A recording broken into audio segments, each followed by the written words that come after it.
Anaheim, in the smack dab center of the Keystone State, this is Lou Bryson with Seen Through a Glass, the podcast that's mostly about food and drink in central Pennsylvania. Welcome to episode 87, Lewisburg, not named for me. It is kind of odd to have two nearby towns, Lewisburg and Lewistown, and yeah, it took me a while before I kept getting them straight every time, that not only have the same name as me, but also spell it in the less common Scottish spelling, Lewis. But the Lewis in Lewisburg was a German immigrant from the Palatinate named Ludwig Durr. That's D-E-R-R. And before I go down that rabbit hole, yes, this means that finally, after almost 4 years, I'm doing a Lewisburg episode. Just took me a while to figure it out. You know, I don't just do these town profiles, decide, well, it's this town's turn, let's turn the crank on the old episode machine. I need to find the story, the angle to build the episode around. Lewisburg was elusive, partly because Bucknell has such a huge influence on the town. I didn't really want to make it a Bucknell University episode. And if I'm going to be honest, partly because I wasn't crazy about Jackass, the brewery in town. Though as you'll hear, that's changed since my latest visit. But it turned out that the key for the Lewisburg episode wasn't the university, or the brewery, or a candymaker, or a chef. It's a bookstore. I had heard about Mondragón Books in Lewisburg, and I wanted to visit. Back in January, Kathy and I went to a protest in Lewisburg that was right across the street, and afterward we walked over. It was absolutely enchanting, and I gave the owner, Sarajane Snyder, a card because I think even then I was intuiting how this is going to turn out. I also thought about maybe interviewing someone at the Paris Cafe, especially because they've just opened another store in State College, but, you know, with the new opening there, they were just kind of busy. I thought about one of the great nearby Riverside drive-ins, but summertime's crazy for them. It's their main business, and I hate interrupting that. We'll visit those places, and others, like the happily improved Jackass Brewing, but the interview is with Sarajane at Mondragón. Of course, I've also got some Lewisburg history for you, and some hints on the upcoming episodes, a progress report on the new book and our son's wedding, and I'm going to introduce our new sponsor. There's also a bonus interview that's a kind of heads up for a great Penns Valley event next month, kind of a preview for an upcoming episode, and kind of a local tribute to the spirit of Penns Valley. That'll be coming up right after the main segment. And you can probably guess what's coming first. Here's what I'm drinking today. What I'm drinking today is last year's Parker's Heritage Collection release, the 19th edition from October 2025. In anticipation of this year's release. That 20th anniversary Parker's Heritage is supposed to be a 14-year-old bourbon made with rye whiskey backset, the sour mash left over from distilling rye, added to the new bourbon mash in the fermenters. I'm looking forward to that, but this 19th edition is delicious in its own right. It's an American straight whiskey, blended from 15-year-old wheated bourbon, 11-year-old corn whiskey, and a 12-year-old whiskey made from only rye and malt. It was blended from 160 barrels drawn from 5 different warehouses, bottled at a cask strength of 122.5 proof, 61.25% ABV. So why am I tasting this year-old whiskey now? Well, the sample came in last September, just as my new book came out, and I was embarking on my most ambitious 2 months of travel in 6 years. And it got put in a box and forgotten until last week when I happened to see it and pulled it out, and Dave and I gave it a taste, and I knew we had to talk about it. So let's go. You know, as almost all of these Parker Heritage Collection whiskeys, this just has a wonderfully classic smell to it. You know, corn and oak, as Parker himself always said, but that furniture polish smell of older whiskey. There's a distinct fruity component, like sweet orange. There's a definite brisk bit of heat and some nice light spices, baking spices, like a little bit of allspice. Not quite cinnamon. It's sweeter than that. And a certain amount of just like fresh fruit, almost like a dial back the sweetness on juicy fruit gum. Let's try this. Boy, that's all there on the palate, too. And going back into the finish. Finish is nice and long. There's wood there. I mean, there's oak all through this, but not overbalanced.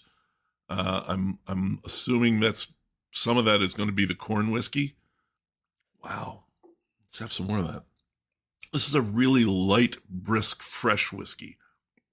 And when I say light, I don't mean light in flavor. I mean, it's light in body. This is not heavy on the tongue at all. It's very sprightly, almost exciting. Hang on, more. You know, I'm taking so much longer than usual here in between sips because I really want to figure this one out. It's got some drier spice notes to it too, almost like anise. It's got that fruity component, but then it gets really nice and dry in the finish. More wood there, a little more spice. That's good.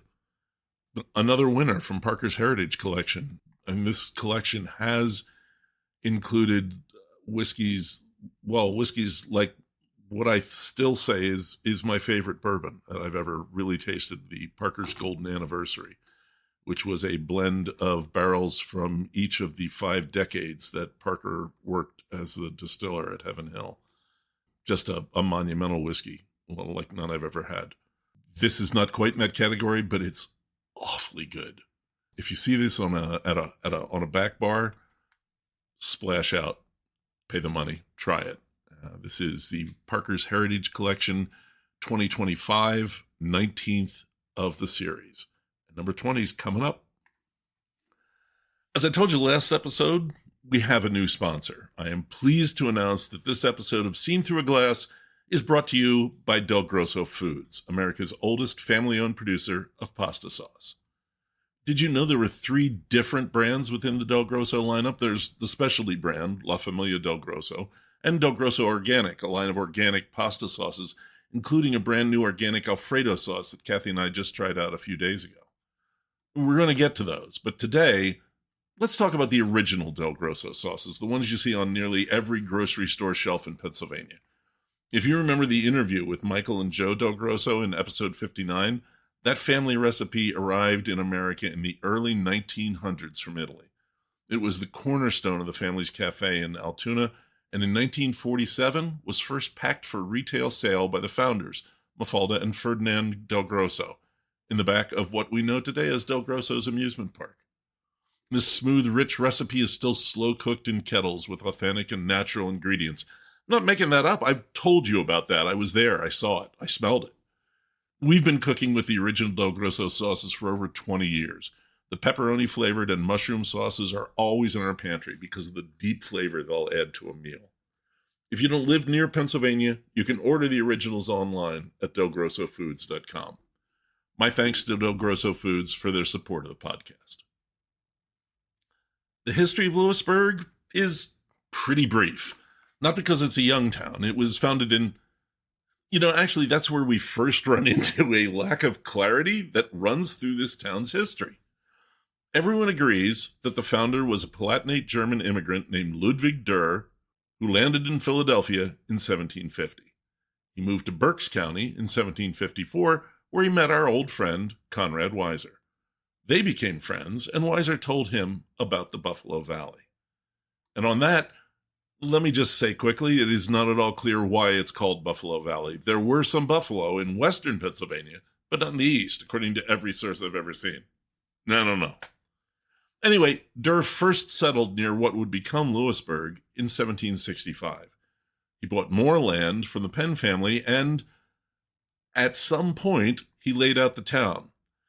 The blue Keystone historical marker in town says the town was founded as Durrstown in 1770. The town's own website says the town was laid out in 1785, and that's the year Durr died, back in Philadelphia, where he's buried. He'd gone there to encourage settlers to travel to Buffalo Valley, and fell ill and died there, though he did apparently convince a fair number of families to move before he passed. It's not completely clear when the town's name was changed to Lewisburg either.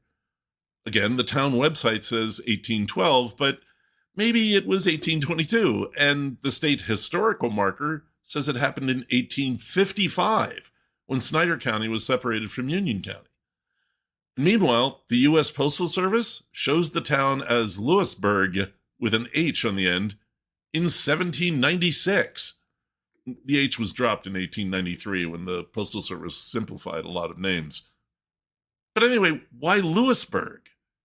I mean, Durr's first name, Ludwig, is the German equivalent of Lewis, and the histories I can find online indicate that as the source of the name, but why did they change it from Durr's last name to his first name after Durr was at least 20 years dead?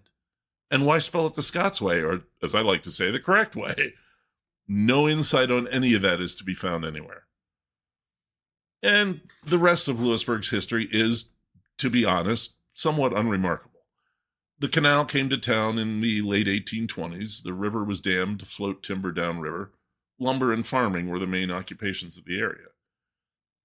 What would become Bucknell University was founded in 1846 as the University at Lewisburg, a project of the local Baptist congregation. Interestingly, Bucknell has been coeducational since 1883, quite early for a Pennsylvania college. The name was changed in 1886, gratefully acknowledging a large donation by William Bucknell that apparently saved the school. In 1869, the railroad finally came to town, and Lewisburg became a local trade hub. The university grew, and the town was now the county seat of Union County. The large nearby federal prison opened in 1932, a medium security facility that is a steady source of employment. Some famous inmates include Jimmy Hoffa, mob boss John Gotti, a young Whitey Bulger, and Richard Nixon's target, Alger Hiss. And that's about it for notable Lewisburg history. So let's talk about bookstores then, since that's going to be our interview. Back when I was in college at Franklin and Marshall in Lancaster, maybe 1980, we went out gallivanting one October Saturday in my roommate Dave Null's Opel Kadett.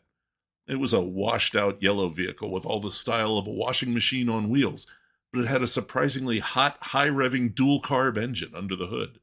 It was one of several unconventional cars Dave owned over the years. I didn't even know Fiat made a station wagon, but Dave had one. Anyway, after some adventuring and lunch, we wound up south of Westchester, Pennsylvania, in what was then a still fairly rural area at Baldwin's Book Barn.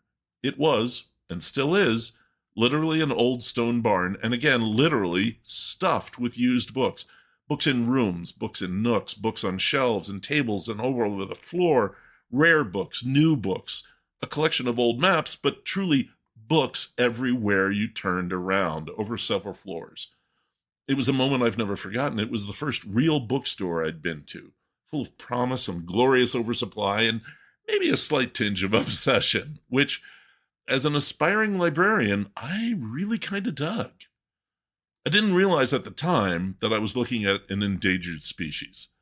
Over the next couple decades, bookstores became chains, also large, also full of books, and endowed with that wonderful smell that comes from all that paper together in one room, but not at all the same. And those large chains, in turn, have largely been overtaken by Amazon, which isn't even a bookstore. But those independent bookstores are still around, hanging on with grace and charm. They are independent in ownership, and they are individual, with a true difference in selection and mission. Sometimes it's a very personal mission. Sometimes it's as much an undeniable passion as art can be. There are people who had to open a bookstore. Respect that. They're most definitely worth your time and support. And that's what happened at Mondragón, and it's time to get that story. Meet Sarajane Snyder. Hey, I'm with Sarajane Snyder at Mondragón Books in Lewisburg. How you doing? Doing good. Good. This is nice to be here. Yeah. Yeah, I mean, it's that kind of space. Well, I mean, particularly for me, because I love books and I was a librarian and all that, but this is a very comfortable space. Yeah, it's a good space, and we're closed today. Yes, which so makes it's quiet. You get also the after hours vibe. Oh yeah, which is extra cozy. Yeah. So, how did you wind up here? Well, I mean, what do you do or did you do that leads to running an independent bookstore? Well, that is kind of a long story, but Well, we have a minute. there's how did Sarajane end up being a bookstore owner, and then there's how did we end up in this amazing space in downtown Lewisburg. Okay, yeah, because So- you moved here recently, right? There are two different stories. Okay. I don't know which one is more interesting to you to start out with, but let's just say that how I became a bookstore owner is I was underemployed and thinking about what possibly I could do as a career. And just to back up a little bit, you're from the area. I did grow up in Union County. Yeah. Yeah. And Okay. so I moved away for a long time, and then I moved back in 2012. Okay. And then the bookstore basically landed in my lap. It was founded in 2009 by a retired Bucknell professor named Okay. Charles Zachary, and he started the bookstore when he was in his 70s because Wow. he thought our town deserved and needed a bookstore. Get that. I And love he was that. a huge lover of books, a lover of people, and a lover of justice. And he was a rabble rouser and just a great man. And he wanted to change the world by having a bookstore. And so the name Mondragón came from Charles. He named the bookstore. And Mondragón is a worker-owned collective in Spain that was started, I think, in the 1950s.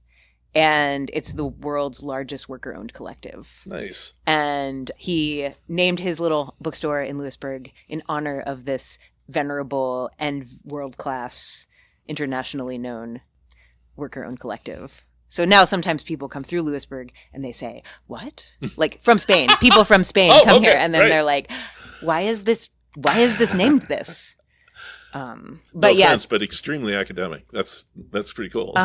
Yeah. And so it has a great story behind it. But basically, in about 2016 and 2017, Charles was aging and kind of had some physical decline happening. And so they needed someone to take over the bookstore. And that person happened to be me.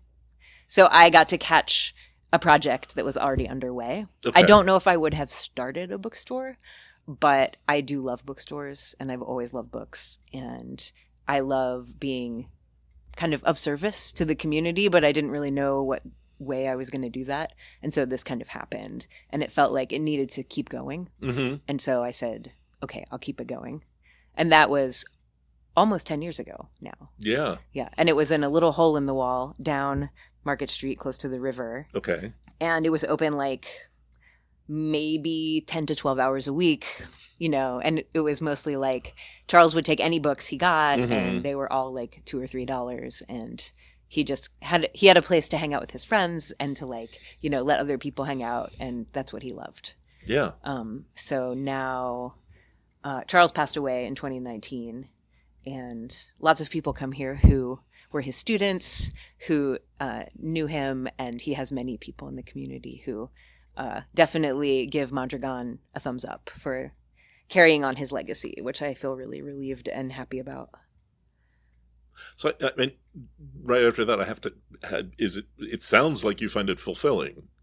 Yeah. Yeah. I mean, it's been an interesting. I feel like I'm having a little bit of a 10-year check-in with myself. That's like, is this really what I want to be doing? We'll say I'm not independently wealthy. So Okay. It's an interesting choice to make when one is kind of looking down the barrel of middle age and thinking, oh, I forgot to have a real job. Is this the path? Yeah. But I feel like being a community supported bookstore means that the community helps take care of me and the bookstore. And Okay, It's because just that was one of my Yeah. questions. I saw that on Yeah. the website. What does that? yeah. I don't want to say what does that mean. What does it mean to you? Yeah, it's like, well, before I was a bookstore person, I was an organic farmer. And so Okay. in organic farming, there's a classic model of farming that's called a CSA, community supported agriculture. And even though that model entails people like giving money to the farmer for the food before the food is even grown, thereby allowing the farmer to have funds to grow the food for the season. We don't have a model like that, but people bring us books and they give us books all the time. Okay. And, just kind of take care of the bookstore in various ways. I feel like people are attuned to what we need and help us get there. It's in a way every business is a community supported business Right. if it relies on the customers to come from the community. But it feels with the bookstore like we take it to another level by wanting people to feel like this is their bookstore, you know.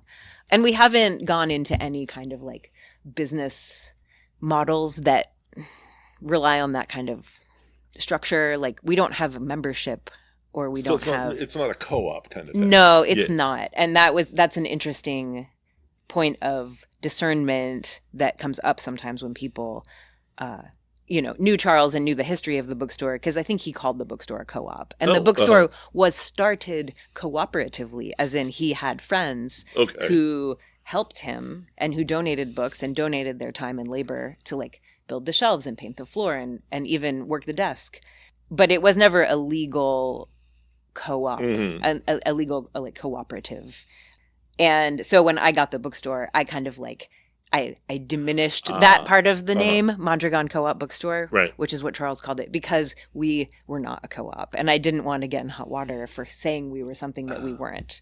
So community-supported bookstore was kind of also a way to work in the concept of community support without saying co-op. Okay. You've got to look in here. The tree, the rugs, the maps. How did that all happen? How long has that been in the works? Especially the tree. And it's got to be part of the vision, the purpose of this place. What is the feel? What are you going for? Is it a mission? Is it a vision? Is it how does that all fit? Well, yeah, I think that the look and the feel of the bookstore as a space is definitely something that catches people's attention and captures their imagination when they come in, which I am so grateful for that it kind of worked or whatever. It sure does. It was not an absolutely like intentional. It was intentional, but it wasn't like pre-designed, I guess maybe is the way to think about it. There isn't a dusty piece of paper somewhere with everything drawn on it. Not exactly. Okay.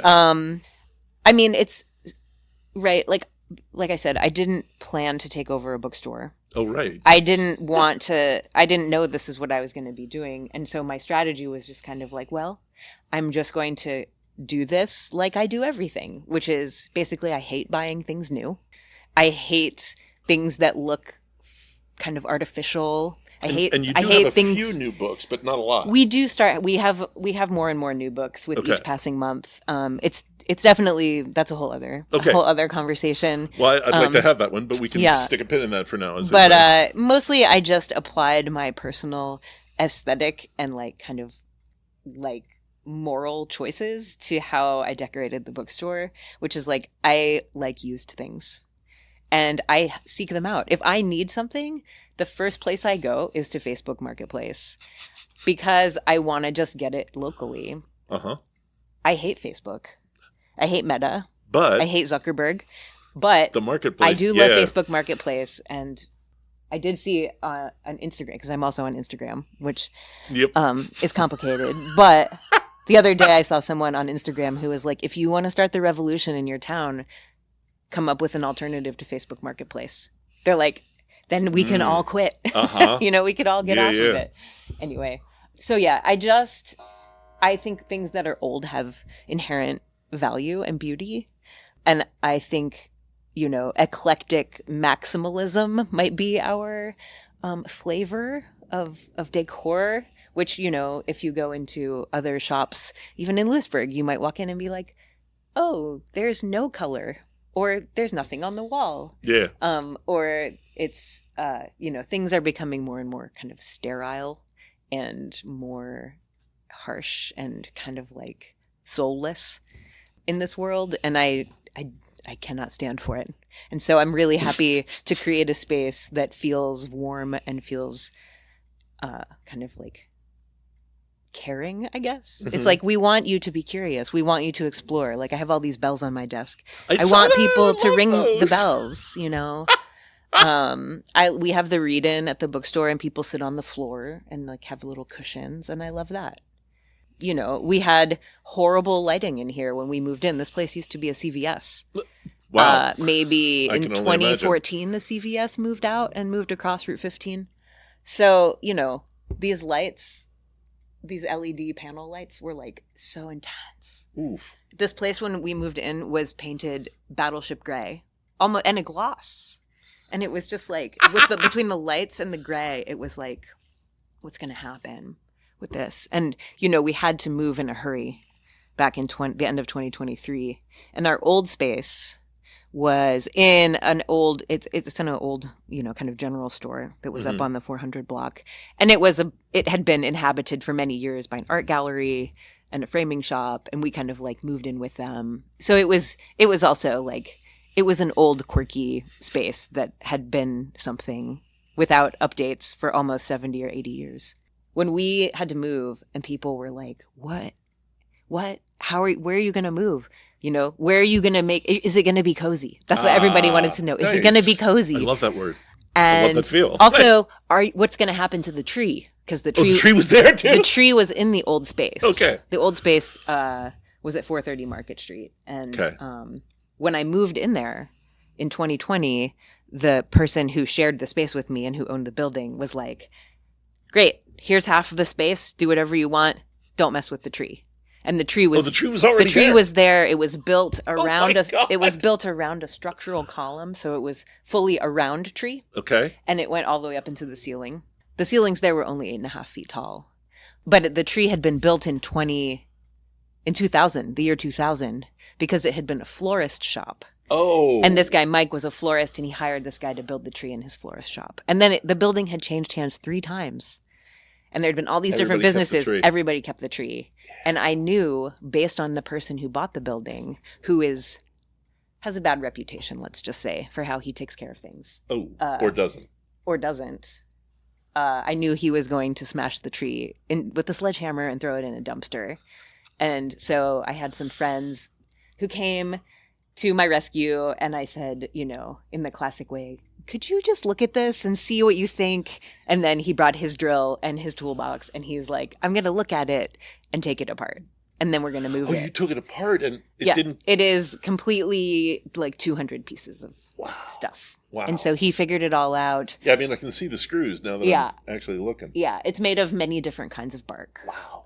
And so my friend Jeremy and then some of my other friends who came from New York, they spent the moving process working on this tree.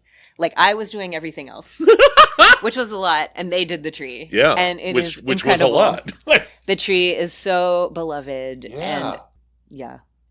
and I'm so glad it got salvaged. And Yeah, it's grown quite a lot. These ceilings are 12.5 feet tall. I mean, I love the decorations that go with it too. Mm-hmm. Yes, people bring us birds to put in the tree or other tree critters. Yes, it's really nice. There's now some fairies moved in down below. Oh, really? Yeah. Oh, okay. You'll see. Yeah. Mm-hmm. Yeah. What does an independent bookstore do in 2026? How do you stay afloat? How do you keep people interested? I mean, Barnes & Noble is in the next block. Yeah, it's true. Yeah. They're pretty good neighbors. They often will refer people to Mondragón when they don't have a book. They'll be like, go check it out. I don't know. Because Charles started the bookstore as a used bookstore, right. And that's also like my wheelhouse is that I love the used recirculation of things, and books are kind of a natural fit for a used store because they live forever as long as they're well taken care of. Yeah. They just don't go away. Yeah. I think in the early 2000s when Amazon became a big thing, everybody was like lamenting the death of the bookstore, and then Kindle came out or whatever, e-readers, and nobody's going to read books anymore. But I don't know. I actually feel like books are maybe the thing that's going to save us. My friend was just out here telling me today, that there's I guess people who play video games have to they can't physically buy their game, and now it's a big thing they're now. Taking them out, they're just eliminating games that people are like, but I paid for this. Yeah. And they're like, well, you don't have. It was a license. Yeah. So I think that world and the world of like, oh, I want to watch this movie, but it's not on Netflix anymore. So now these movies are like disappearing. Like nobody's ever going to watch them because you can't stream them. Yeah. It's like the world of physical media, I think people are realizing is like important, and books are kind of trusty, you know, like they've always been here for us. Yeah. And they will continue being, it's just words on paper, you know, as long as we keep reading. Yeah, don't need Wi-Fi, don't need electricity. Exactly. Yeah. So I do feel like books, I mean, clothes too. Clothes naturally lend themselves to being sold and sold again. But, you know, they rip, they get stained, they fall apart, they go out of fashion, things like that. But even when the binding goes in a book, there's always a rubber band. And then, there's like, you know, how many different copies of Jane Eyre can you collect? Because there are so many. Or whatever. Right. You know? Right. So, I don't know. I think that we just kind of hold space here for lo-fi to be, like, rediscovered.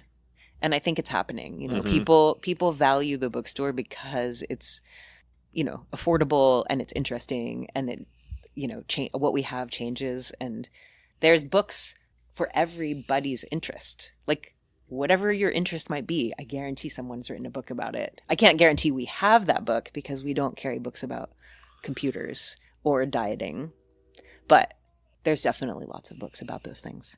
I wanted to talk about the used part because there are several independent bookstores in my listening area, as I so grandly call it, that are either used bookstores or have that as a large part of their business. How does the used book business work? Where do they come from?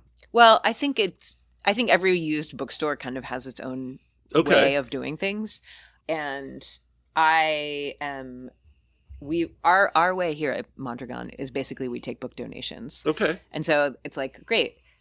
People often have books that they do not know what to do with, and they want to get rid of them. And sometimes they're getting rid of books for another person, a parent or a spouse or somebody who's gone on to something else for whatever reason in any way. There's books left behind. So, or sometimes it's like people are moving or downsizing and they have books they want to get rid of. Yeah, I really wish I'd known about you because I gave away 42 boxes of books, and I bet you had good books too. They were not all crap. Yeah. But yeah, so we get book donations, and I think a lot of bookstores rely on their customers for their used books, but a lot of bookstores will buy books. Or give store credit for books. We don't do that simply because of the logistics of figuring that out. You kind of need a whole other employee just to deal with that logistical aspect. Or just do something stupid like by the pound or So we just kind of say thank you very much. We're glad that you value our bookstore enough to bring us books. There's your community support, right? Yeah. And then I sort through the books, and I have to do the hard job of separating out the books we can use versus the books we can't use, and then figure out what to do with the books we can't use, which is why bookstores buy books. Because if you bring me a bag of books and I think 3 of these books are excellent and the other 12 I don't want, then I can take the 3 and pay you for the 3 and give you back the 12, and then you can bring them to Mondragón. Yeah. No. But I mean, are there brokers out there that sell used books to used bookstores? I don't know. Not that I know of. Yeah, not that I know of. I think that there's some people you can buy, like, what are those called? Like the things that watermelons come in. I want to say a galleon. Oh, the big totes? Yeah. Yeah. Those exist full of books in this world. Wow. And I think there is a way to buy them and trade in them. Okay. But I don't know. It's not for you. There's like, I'm sure that there's many layers of the book recirculation industry that I am curious about. There's a place in Milton where we take books that are ready for book recycling. As in they're falling apart, they're damaged, they're completely outdated. We do get books like that. And I take them to the book recycling place, and then I always look in the bin before I throw in my books to see what's in there. And one time there was like 10 copies of 1984, and I was like, I just kind of was taking them out, and the guy was like, "What are you doing?"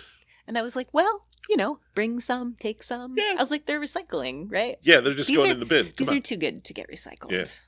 And he's like, "I don't know." I wish I could. I mean, I would love to give away the books. Oh, it sure. would be really fun Sure. to just have a free bookstore. Especially some of them. Yeah. But, yeah. just like have it be a pay what you want, or pass it along.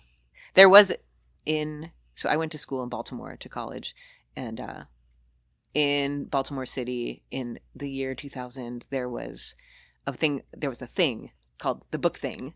And why is it a thing? It's because it's not a store, because you don't have to buy anything. It's not a library, because you don't have to bring things back. It was just a place you could go filled with books, and you could take all the books you wanted. So it was the biggest little free public library ever. Yes. Wow. And, that was a long time. It was long before little free libraries were a thing. Yeah.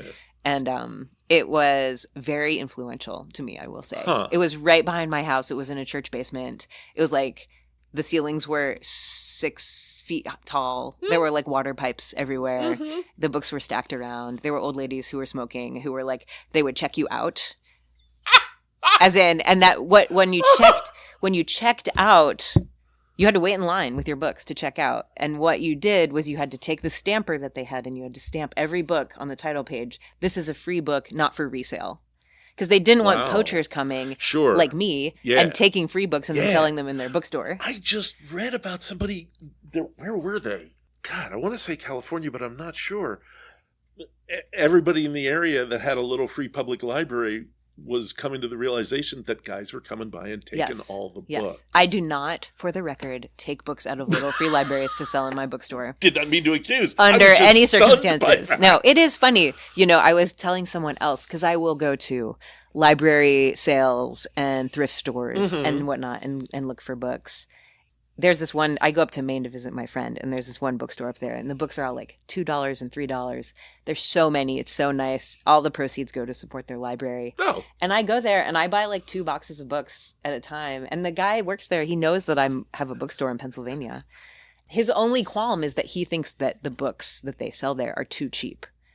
And he's like, because he was kind of giving me a hard time the last time. And I was like, do you not want me to buy them? Because, I won't if you think it's a problem. Right. But anyway, he's like, no, I just think they need to charge more for books here. And I was like, well, you're definitely right about that. It's in like this little tourist town. Like, right. I mean, you could just add $1 to the price of every book and you would make hundreds more dollars per day. It's funny. I keep telling Canadian distillers the same thing. Their whiskey is way too cheap. Interesting. Yeah. And then I remember that I told that to bourbon distillers 20 years ago, and I wish I'd shut my mouth. Oh, yeah. I really did. Right. No, I mean, I might regret it someday when I go back and I'm like, oh, now these books are the same price as my books. See ya.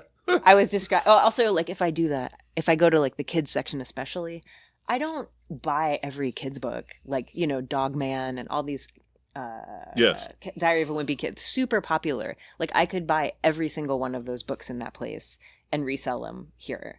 But, like, kids love those books.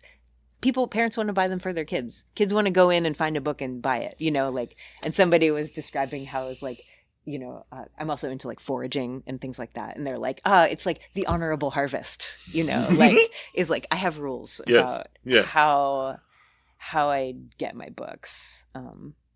Yeah. But I do love to hunt for books. That's the thing, is that people bring me donations and it's lovely and glorious, but I love going to a library book sale. It's so much fun to just see all the books. So that's why this is a good job for me, except I don't go to so many because we have so many books here. We have so many books right now. Yeah. Well, that was another thing I wanted to ask. You have other things. What other things do you have? I know you have maps. I know you have a certain number of LPs. Mm-hmm. How do you decide what gets in here beside books? Well, again, it's based on my personal preferences of what I like, and also some kind of like ethical considerations, which is like, I hate selling stuff made of plastic. Okay. I don't love selling stuff made in China, but we do have some stuff that's made in China. And it's like, I want things that are useful.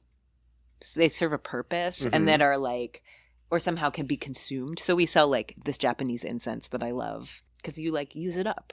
It comes in a paper box. It's very nice. Okay.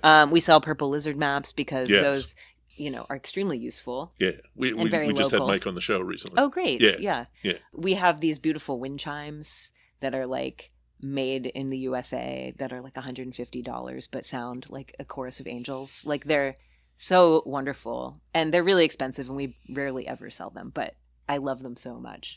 Somebody gave us a really nice set of wind chimes as a housewarming gift, and I will never forget that. They're the best presents for a wedding or housewarming. Yeah. I see you have a box of zines. Could you explain that for people? Because I don't know that a lot of people even know what they are. Okay, so we do sell some zines, and zines are fun because they're kind of from when I was young, in the 90s, which, some people say zine is short for magazine, but it's more than that. I think that in the 90s, I'd say, were when they really exploded in popularity, but people have been making zines for a long time because it's basically, it's like you have an interest, you want to get the word out about your interest or your complaint or your rant against the state or whatever. The burr under your saddle, I heard somebody say. Yeah, but it could also be a passion. It could also be a love, not always a complaint. And so it's just kind of a DIY publication that you use a photocopier, you staple it together. In the 90s, kids used to trade them at like hardcore shows and punk shows. And it was kind of like there was a lot of music zines. A lot of people did band reviews. There were zines about zines. People would do zine. Really? You can buy there would be whole zines in the 90s that were just catalogs and reviews of zines that you could then write to the people. I had a zine. And I mean, to use your phrase, defiantly lo-fi, right? Right. Yes. Yeah. It was really important to have a friend who worked, or be the friend who worked at a Kinko's. Yes. Or like had a copier at your employer's place. So yeah, and I'm very happy to see that zines are making a comeback. Really? People come in and ask if we have them. Okay. They make them and they want to know if we will carry them. So that's fun. That is fun. That's great. Yeah. Yeah, when I was in before, and I've only been in once before, but I didn't notice that, and I just saw it because it's right behind you. Yeah, right now, I mean, we don't have too many locally made zines in there, but there's like some independent kind of publishers and distributors in Oregon who you can like write to them, and they'll send you like a pack of zines. Gotcha. Right, from their HQ. Nice. Yeah. Nice. Where are we here? We also sell postcards. Oh, And because I think that writing postcards is really a really important, like, also kind of art that is being lost, and it's so delightful to both send and receive postcards. So I used to do that a lot, and I haven't recently. Yes. And my daughter just got me a roll of postcard stamps because she noticed that I had a lot of postcards that I hadn't sent. I'm like, but I like them. I don't know what to do now. And you do have maps. We mostly have the purple lizard maps, mostly but the purple lizards. Okay. I found a guy on eBay actually where you can buy like 60 National Geographic maps, in a big bundle, and then okay. So I buy those from him sometimes. Sometimes people donate them, and that's how we started selling maps because I had them, from a donation, but they were so popular that then I had to kind of like I had to find someone to supply them. Yeah. Yeah, because there's a wall in my basement bar that I'm seriously consider papering in maps. Yeah, I'm gonna do that. I think maps have a lot in common with books in terms of their usefulness and how people seem to like think, oh, we don't need them anymore, and it's like, oh, I'm really happy to report that they're very popular with 20-somethings. Good, love maps. Good, yeah. I mean, Mike made a very good case for the actual physical. Yeah. Unfolded in your hand map. Yeah. Something I love about maps is that you can like learn from them, but it's non-narrative learning. It's not in sentences and it's not paragraphs and it's not like explained. It's just like a picture that represents a place and then you're like absorbing it kind of like through osmosis. The other thing I will say is the piece of analog technology that I think gets even more disregard than maps are dictionaries. Oh. And we have a lot of dictionaries here, vintage dictionaries, and I will never, ever get rid of them. I mean, I never take them to book recycling. I keep every dictionary that we get because I think they're so important. And people think, oh, we can look up words on our phone. If you need to know a word, you look it up on your phone. And it's like, yeah, if you need to get from point A to point B, you put it in your phone and it tells you how to get there. Yeah. And that's good and important and useful. But if you want to explore, you use a map. If you want to kind of know where you are situated, you use a map. Just like if you want to understand language or you want to explore vocabulary or explore ideas that you wouldn't even know, you open a dictionary. It's like everything's in there. Yeah. And it's like you might be looking for a certain word, but then you find all these other words on the way there. And it's just like, I like to promote dictionary perusing. We often have a dictionary out that's just there for looking at.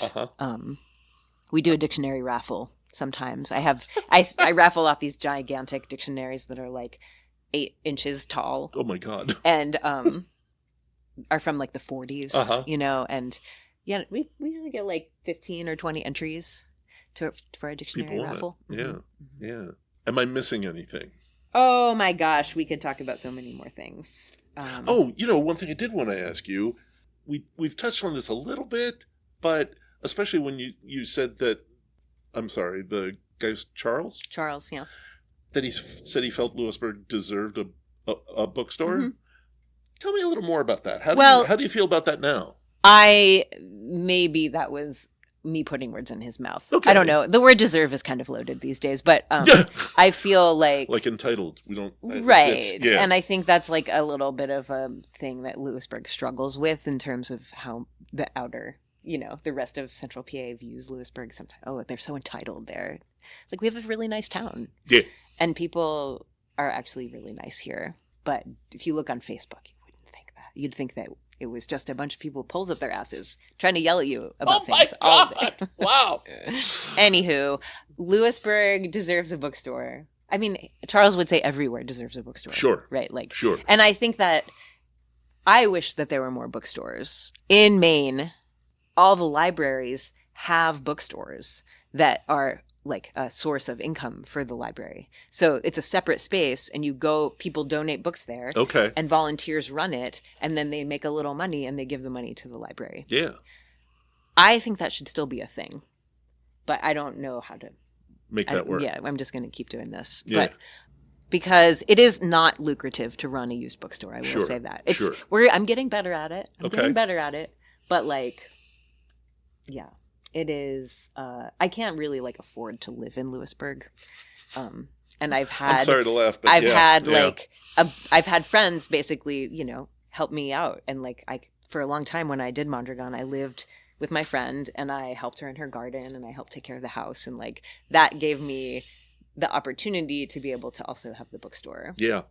And so.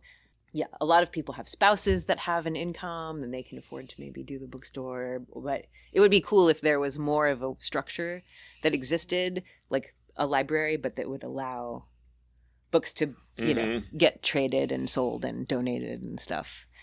Because the books need to stay in circulation. And it's like everybody wants them, but it's hard to like figure out how to do that. Yeah. And I feel very grateful that we kind of figured it out here in our way, in our town. But I think a Millheim bookstore would be awesome. Oh yeah.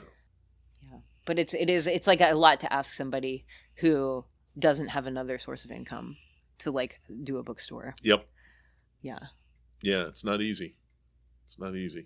But wow, the value of like you said, it's just a nice space to be in. Mm-hmm. Yeah. And I wish good luck figuring that out. Thank you. Yeah. Yeah, it's going good. I mean that most sincerely. I think that, the bookstore is definitely evolving. Mm-hmm. And I think that if, you came and interviewed me again in a couple years, things will be a little different at the bookstore. And that'll be also exciting. Mm-hmm. And there is a way in which Charles's vision for the bookstore and his love of Mondragón, the collective in Spain, is kind of like, I saw this video the other day about Mondragón in Spain.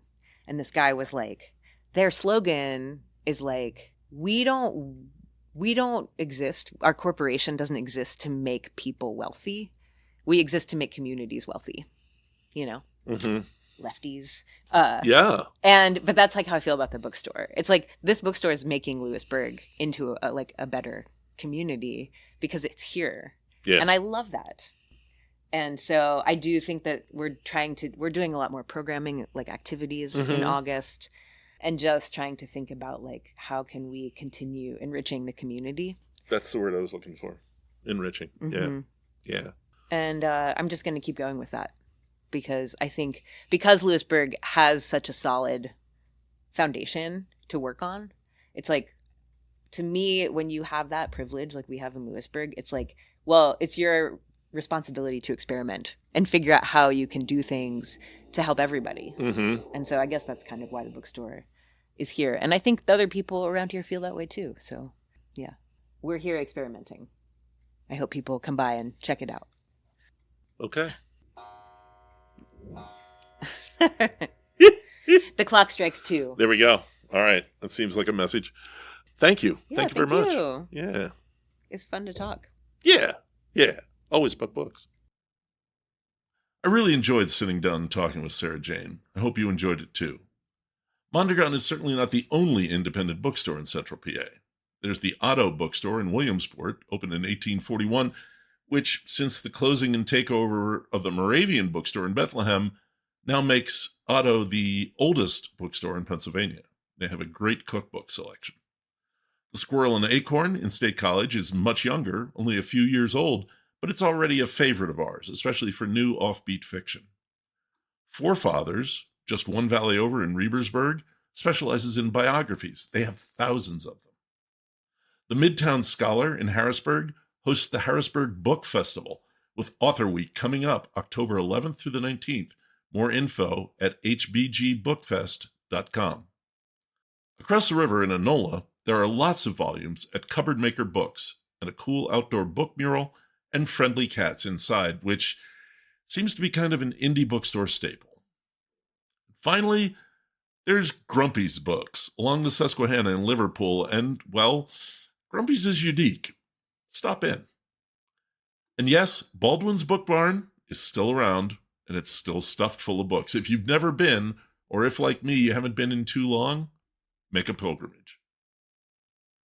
There's a lot more in Lewisburg than Mondragón, of course. It's a pretty town just to stroll in, with historic homes and buildings along tree-lined streets. I parked near Mondragón and walked over to the Paris Bakery and Cafe. As I was taking pictures outside, I was greeted by 2 older gentlemen who were having coffee at a sidewalk table. We chatted, and they welcomed me to town and introduced themselves as the retired chair of Bucknell's College of Engineering and the retired president of the university. How about that? Inside, I was faced with the usual dilemma at the Paris, choosing one thing from among the dozens of delicious and beautiful treats on offer, both sweet and savory. I finally chose a passion fruit croissant, filled with passion fruit creme and topped with an artful squiggle of more creme and a sprinkle of gold foil. I love passion fruit. I had half of the buttery fruity treat and boxed the rest. I also got a double espresso to go with it, which was, wow, one of the best cups of espresso I've had outside of Italy. Bitter, roasty, with bright, zesty fruit notes, eye-opening and invigorating. I wished the academics a good day and hopped in the Subaru to drive across the river. Down the east bank, about a mile, is The Fence, a drive-in that's an absolute institution. They still have car window service, though we prefer to take a seat at one of the picnic tables and watch the West Branch roll by on its way to the confluence. I got their classic, the fried fish sandwich. You'll see a picture of it on the Instagram post. And do not look at that and think, oh, a fish stick. That is a hand-cut and breaded piece of haddock, flaky and delicious inside, crackling fresh outside. Don't pass up the tartar sauce. They make it fresh according to the original recipe, and it's wonderful. The fresh iced tea was nice, too. We love going here. A bit farther down the road is the Susquehanna Smokehouse. It's only open Wednesday through Friday and on the second Saturday of the month, and this was Tuesday, but I've been there before, and I can tell you it's worthy. One of the better barbecue joints in central PA. I didn't get to try the new Chubb's Barbecue back in town on Market Street for the same reason. They were closed, but they were smoking on Tuesday, and it smelled really good, so I'm going to go back for some of that. I headed back up toward Route 45 and another local roadside icon, May's Drive-In, just below the bridge. Very friendly staff, and I got a smile and a small twist cone of soft serve. They're celebrating 70 years in 2026. Congratulations. The May family recently bought and reopened an ice cream stand in Lewisburg on Route 15 across from the beer barn.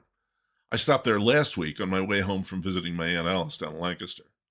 Maze Freeze has a classic look with the tilted roof, the retro sign, even one of those trash barrels with the open-mouthed hippo head on top. I was tempted by the Stormer, their version of a mix-in ice cream treat with candies and nuts, but I couldn't resist a tea-berry milkshake. You know I can't resist tea-berry.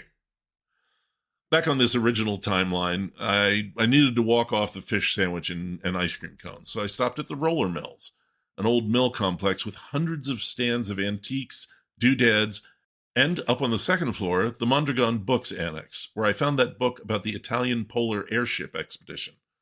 You could wander around in here for hours and then walk 10 minutes toward the river, maybe stopping for another treat at Catherman's Homemade Candy on Front Street, to the Street of Shops, another cluster of antiques and stuff and food vendors. These two places alone should put Lewisburg on your Christmas shopping radar. And don't forget, our friends from Purity Candy have a beautiful shop on Market Street, near their original location. Well, you know me. I was going to get a drink while I was in town. Last Friday, it was a cocktail at the Hungry Run Distillery tasting room on Market Street, just across from Mondragón.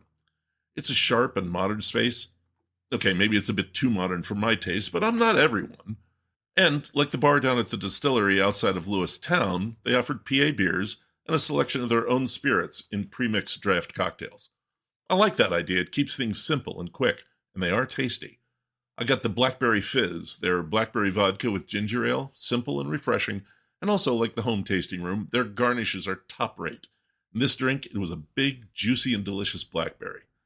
Excellent for a quick cooler on a hot afternoon, or a touch of sophistication in the evening. I then made a quick run north of town to check out Faro Vineyard, which I pass every time I head east to get on I-80. I'm not always optimistic at PA Vineyards, and the first question I ask is, what do you have that's dry? Here at Faro, that was their 1812 dry red blend, commemorating the year the land was first farmed. The blend is Pinot Noir, Lemberger, and a Georgian grape, Saperavi. I liked it so much I bought a bottle. Nice spot. Nice people. While I'm up north of town, I need to tell you about Davy's Fresh Market. Our friend Dave Drees introduced us to Davy's, and it's worth the trip. They have mountains of fresh produce at good prices, a wide array of meats and sausages, a big deli counter, and a lot of prepared foods. I got some delicious yellow mustard eggs, a bakery, and bulk foods. We love going there, and right now, the watermelons are great. I got a yellow fleshed melon that I'm going to finish for lunch today. Just wonderful. Okay, let's talk about Jackass Brewing. I'd been to Jackass twice early on, and twice I didn't find a beer I cared to finish. Harsh maybe, but true. I thought I owed them another chance because I hadn't been there in 2 years, and last year a friend had dropped off some beers he'd picked up while traveling across PA. There was a can of their Double Bock. I decided to use it for a beef stew I was making, tried a sip, and honestly, it was pretty good. So I stopped last Friday and ordered a flight from the young woman behind the stick. I got a wit beer, a triple, a New England IPA, and a porter, and no, I'm not going to call them by their Jackass-inspired names. But, to my surprise delight, the wit beer and triple were actually pretty good, and the porter was serviceable. I finished it. The IPA, maybe not so much, but still, this was a huge improvement over the past, and it's always been a great space with good food. So the next time I'm riding the Buffalo Valley Rail Trail, which essentially runs from Jackass to Rusty Rail Brewing in Mifflinburg, my, how convenient and tempting, I might just stop by and cut the trail dust. That's Lewisburg. Sorry it took so long. Glad I finally cracked that one. Stop by and stroll around. Don't think that it's just the Route 15 strip in Bucknell. There's a lot more here, especially if you start with a visit to Mondragón. And that means it's time for that bonus interview I promised you. For the past 3 years, our friends in the Valley have been going to a small music festival just outside of Coburn, the little trout-crazed town south of us that I told you about in episode 54. Another World Music Festival features the kind of bands that play at Elk Creek Cafe and Bowl City Brewing. Roots music, Americana, alt-folk, blues, bluegrass, maybe a bit of jazz influence in there. Another World is coming up again next month, September 10th through the 13th, with almost 30 bands on 2 stages. Bands include Donna the Buffalo, Pure Cane Sugar, Driftwood, 91 Stitches, the Flying Clouds of South Carolina, and local favorites like Ma'am, Astral Shakedown, and the Po Valley Troubadours. And this being Penns Valley, I can guarantee that there will be folks with guitars and banjos and such singing around the campfires late into the night. It's quite a thing, and since our guy Dave, Dirt Road Dave, is running the volunteers for the fest, I asked him if he could get me an interview with festival founder Eric Dash. And that's what I've got for you next. Eric's quite a character, and his reasons and motivations for the festival are, frankly, beautiful. Give a listen. Hey, I'm here with Eric Dash. You're the founder of the Another World Music Festival. Yeah. How are you? I'm great. Gearing up for this year's, of course, and yeah. It's always a bit intense this time of the year. Yeah, we're getting close, right? Yes, we are. Yeah, about a month away. We're sitting in the barn. I mean, it's on the farm. Yes. We're out in the country. I'm looking out the windows. I see ridges and trees and field and a camper and a tent, and that's about it. Yeah, it's pretty nice. Yes, it's 122 and a half acres of just beautiful rolling hills, surrounded by Amish farms on all sides, actually. Yeah, so pretty quiet until they fire up the amps. Yeah, yeah, exactly. Great. Let's let people know the whens and wheres. First off, the website is anotherworldmusicfestival.org. Okay. I'll have a link to that on the show notes. Yes. And that's where you get tickets. That's where you get your information. Yes, you get everything. You can actually, if you go check out the bands, you can listen to all the bands because, like most, I don't recognize many bands on rosters myself, but we really have a great mix of Americana-themed artists, and you can get a sampling of it there, and you can also get all your tickets from the Thursday early bird arrival to, the weekend pass, daily passes, and RV passes. September 10th through the 13th? Correct. Yeah. Yes. Okay. The 10th is Thursday. Yeah. Yes. Why a music festival? Are you a musician? Don't just love the music. Okay. And I the music that we have found through Grassroots and many of the bands that we bring back every year have so much positivity to say. And in this day and age, I felt that we needed to remind ourselves that we were still in control, and thus I wanted to create another world where we could all get together. And it just so happens that Donna has a wonderful song, Donna the Buffalo. Yes. Yeah. In Another World. And it's kind of apropos. Yeah. And we were driving up to the Blue Heron a few years ago, and actually tried to. We heard that song, and we had all these others listed, and we're like, "That's the song. That's the name of the festival." There you go. Yeah, I mean, the festival has a definite vibe, and. Yeah. It's nice to know that it's intentional. Yes, and the people that walk here, when we purchased the property, we coined it Piece of Paradise Properties, LLC. Okay. And everybody feels this. It's a fifth-generation farm, the Winkleblecks. That's why we have kept some of the naming, Winklebleck Fields. We're trying to, just keep that out there as well. So... needless to say, it's paying tribute to the past and just enjoying each other's company and building community and sharing love, which is what this world so needs at the moment. Yeah, that's a great aim. I wanted to talk about the whole idea of a music festival because a lot of people, many people have been to music festivals. Some are enormous. But very few people have actually put them on, organized them. What kind of effort and imagination are we talking about? Well, much to my wife's dismay, Kenny Lloyd said, "Why don't we have a music festival?" Sorry. Oh my God. After we hosted Burning Man. I didn't think it was possible because we had this really steep driveway. But when I saw it happen, and what really happened is that we didn't know anything. So from the point of inception to launch was 2.5 months. Wow. And we pulled our very first music festival together. And we were told by many and most all the bands that they Can't do that. They just could not believe how well organized it was. But Jill is definitely she's just OCD, so she had everything pretty well covered. Nice. And we emulate well. Grassroots and the Blue Heron are something that we've emulated, and just basically paying tribute to. Oh, nice. Because that's truly where we fell in love with that whole music. Was there anything that turned out to be surprisingly difficult? I mean, what was the hardest part of it? That first year was so magical. I don't even know how it happened, to be honest with you. So Okay. many things had to happen. We all look back, and none of us even know how did it really. Wow.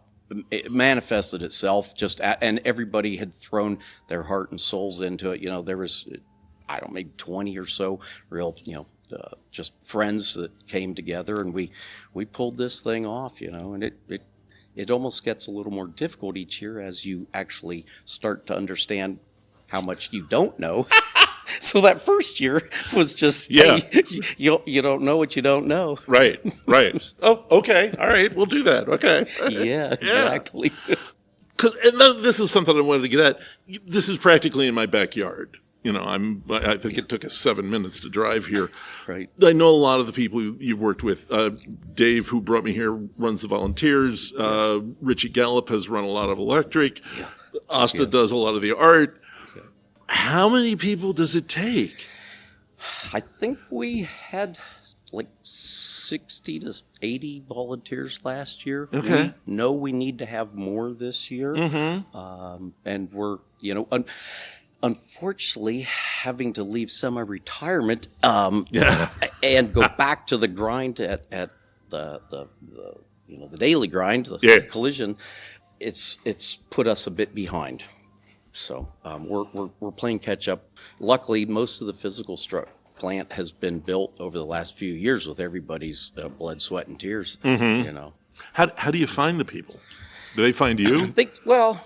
Most all of them are just very, they're great friends, and they love of music, and a lot of them actually, went to the music festivals with us, so they. Oh, okay.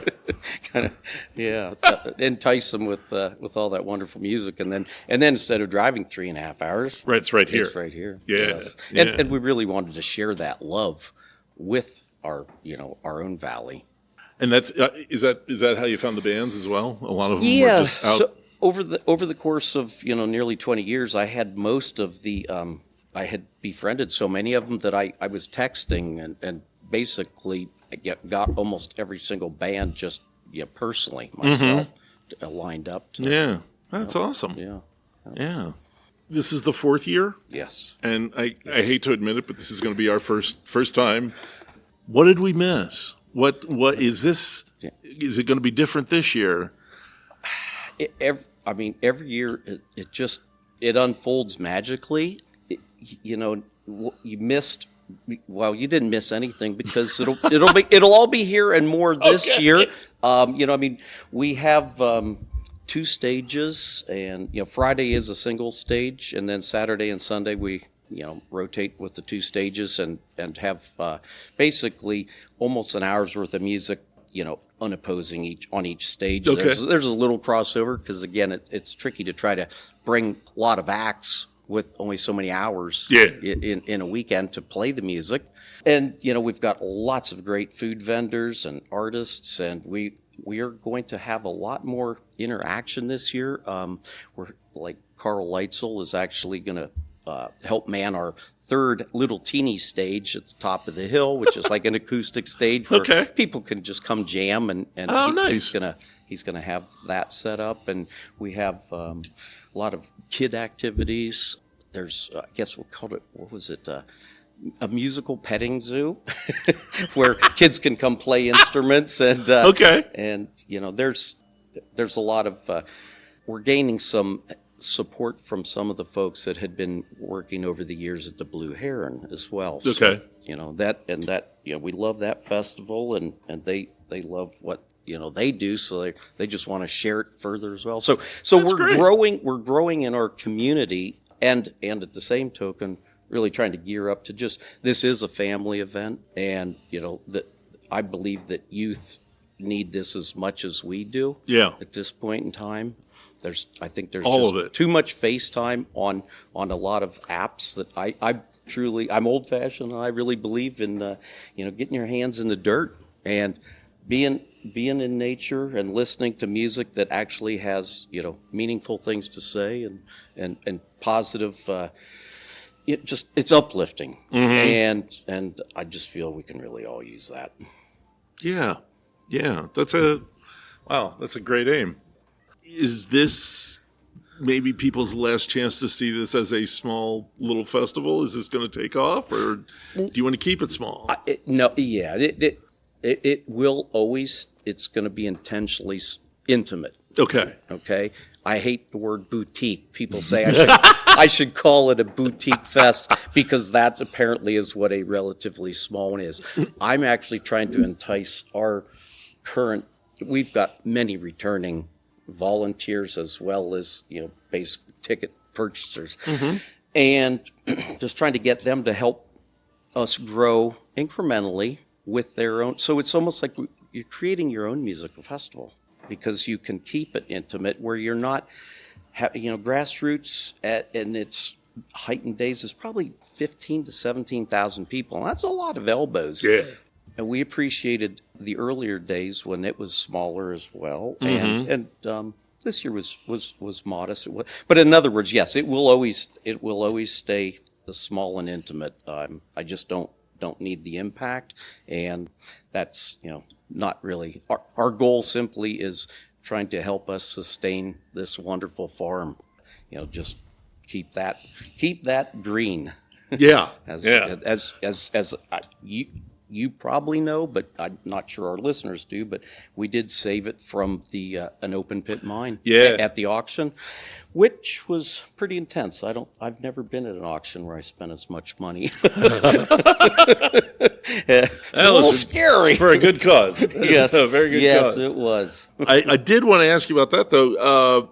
You've got all this infrastructure in place now. Can you do other things? We're trying to navigate that. Okay. I really need. It was such a stretch with the actual purchase that moving is very tedious and slow. Okay.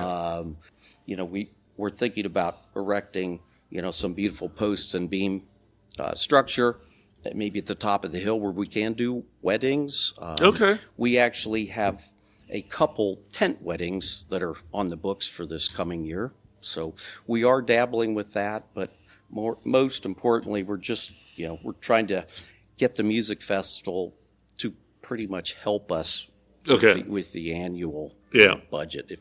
Sure. And I do believe it's possible, but we still have plenty of work ahead of us. We actually broke even last year. There you go. In our third year, that is a good that thing. is huge. Yeah. I am told. I know no better because this is... Right. This is my initial dabblings in any of this. And thank God for the love of music because it keeps you awake many evenings. Right. Yeah, if you had any sense, you'd throw up your hands and walk away. Yeah. Quite possibly. Good for you. I'm glad you're not. Possibly. Right. Yeah. Ignorance is bliss. There you go. Wow. Eric, thank you. I appreciate it. Thank you, Lou. It's a good thing. We're gonna walk around the place and take a look and would like to get ready for that. Show you around and let you know where folks can camp, and we have lots of fire pits, intimate evening into the wee hours. I've heard about the wee hours. Oh yes. Yeah. Yes. I think Trevor and Jeb were up at one fire pit till like 4 a.m. entertaining the crowds. That's great. So yes, I'll be happy to show you around. Awesome. All right. Thanks very much. Certainly. We'll be at the festival for at least 2 days. Hope I run into you. Well, what else? My son's wedding is coming together nicely. Everything's going on in a 7-block radius around the wedding reception in Philly. Big family dinner Thursday night, rehearsal dinner and after party Friday night, then the groom's breakfast, bridal makeup studio, photos, the wedding, and the reception on Saturday. Booze and cakes and such are all locked down. Kathy and I have our parts for the wedding taken care of. And of course, I'll have that Thursday's episode already done and uploaded, ready to go. The new book, Em's wrapping up the illustrations. Today I'm working on suggestions for the remaining ones, and she'll be down next week to wrap things up. So that's all good. Let's see. Oh, one more thing. The 12th annual Great American Banana Split celebration takes place in Latrobe on August 22nd and 23rd. Latrobe is where this unique Sunday was invented in 1904. They have a lot of fun with it. Food trucks, a banana-costumed 5K run, a car show, multiple live music acts, a blood drive, bless their souls, and a banana-eating contest. Oh, and a lot of banana splits. Is Latrobe too far? You can still celebrate with banana splits at any location of the Meadows frozen custard shops. Their version sports 4 scoops instead of the traditional 3. The Main Street Creamery in Wellsboro, the Nittany Valley Creamery between Howard and Lamar, and at 3B's Ice Cream in Duncannon and Harrisburg. When was the last time you had a banana split? Why not have one now?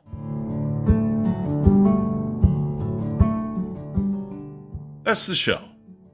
Thanks to Sarajane Snyder for the short notice interview, which once again enabled me to beat the ticking clock of this Thursday morning's deadline. Fear not, we're in good shape for the coming weeks. More on that shortly. As always, you can find pictures for this episode at Instagram on Stag Podcast and on Facebook at Seen Through a Glass. If you're listening to the show on the radio at WSOV, there are over 80 more episodes to enjoy at Spotify or Apple Podcasts, Podbean, or any of the major podcast sources. The first known use of the word bookstore in print was in 1760 in an advertisement for James Rivington's Philadelphia bookstore, right around the corner from Ben Franklin's bookstore. Ironic because the ad ran in Franklin's newspaper, the Pennsylvania Gazette. But it was bookstore, not the English word bookshop. Why did Rivington, a transplanted Londoner, decide his business would be a bookstore? Sadly, we do not know. What we do know is that Rivington and Franklin's bookstores were not like the browsing grounds of prose that we know today. Like the old state stores, the stock was all kept behind the counter. You would enter into a conversation with the proprietor about what book you might want to purchase. It seems crazy today, but that's how bookstores were until around the mid-1800s. Next episode, I'm doing an interview tomorrow that will bring back one of the most popular guests who has ever graced the Stag microphones, at least going by number of downloads. It's a very seasonal episode that will drop 2 days before my son gets married. Got another episode lined up after that, a double-length one with at least 2 interviews, though I'm not sure when we'll actually run that one. Anyway, I'm hammering away at getting other guests lined up and committed. Very busy. Until then, thanks for listening. This is Lou Bryson on Seen Through a Glass from the smack dab center of the Keystone State.